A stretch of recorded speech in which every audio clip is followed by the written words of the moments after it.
I think I just figured out why the US, UK, and France are so adamantly pro-Israel right now. Like, we all knew it had to do with money, but I'm gonna tell you exactly how. There's a shout out to my uncle who told me to do some research on the Ben-Gurion Canal, and I did, and I took notes. Now, who is Ben-Gurion? He is known as the founding father of Israel. He was the first prime minister, yes, you guessed it, in 1948.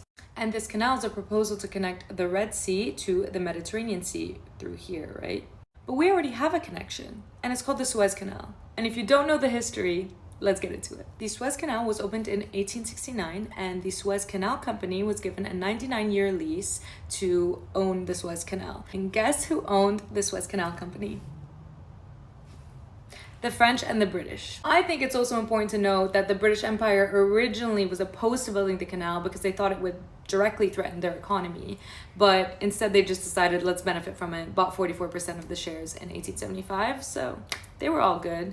Now in 1888, the maritime powers, Great Britain, Germany, Austria-Hungary, Spain, France, Italy, the Netherlands, Russia, and Turkey signed this thing called the Convention of Constantinople. What's important about this is it said that every single nation should be able to use the canal, whether at war, at peace. It cannot be denied access to anyone. In 1949, Egypt denied Israel access after the Nakba, after they did what they did. That was a huge deal. It was a big statement because of this. Now in 1956, when the US was basically having a proxy war with the Soviet Union in that region, the Egyptian president at the time, Gamal Abdel Nasser, decided to nationalize the Suez Canal, so take it away from the British and French-owned company, essentially because the US reneged on a previous agreement to finance the Aswan Dam project that was for the Nile, getting water and electricity to the Egyptian population, etc., etc. This was a massive shift, a huge move in the region and globally. Probably why it was also used as a battleground in the 1967 Arab-Israeli War.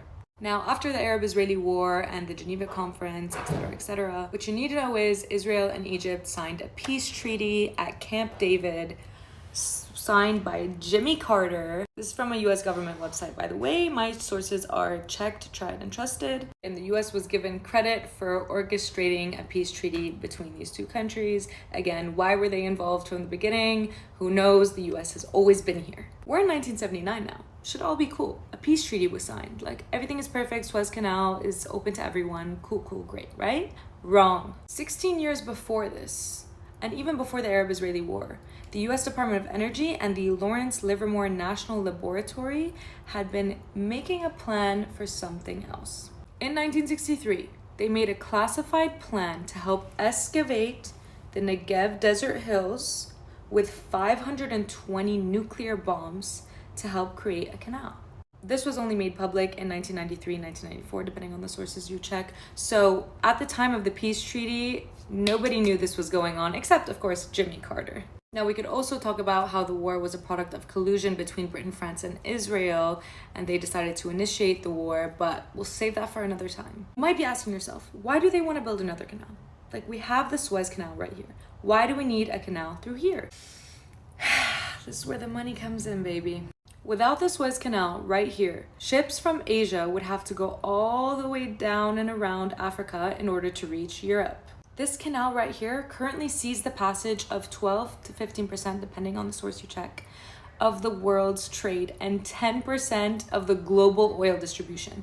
Just this little canal right here. Now, who benefits from this? Egypt, of course. It's their canal, right? In 2023, they broke records and made a revenue of $9.4 billion US. Yay for Egypt, right?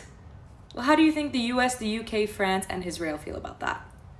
Not good. Suez Canal is not ideal. Up until 2014, you could only go one way, which meant for 6 hours it went in one direction and 6 hours it went in the other, which was super not efficient. It was also not wide enough to accommodate some of the largest ships in the world. So what happened in 2021? You might remember this.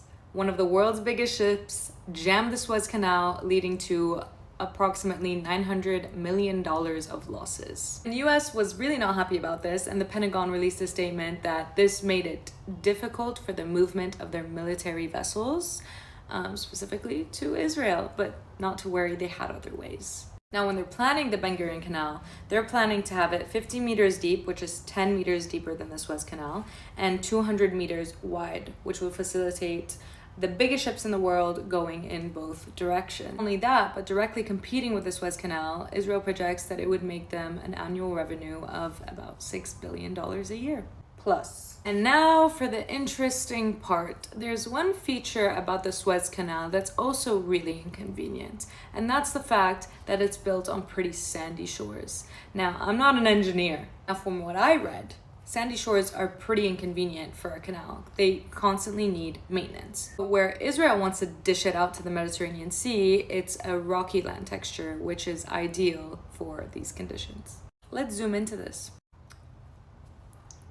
That's the Gaza Strip. How annoying is the placement of the Gaza Strip for them? They have to actually turn the canal around so that it avoids this piece of land. Do you see where I'm getting at?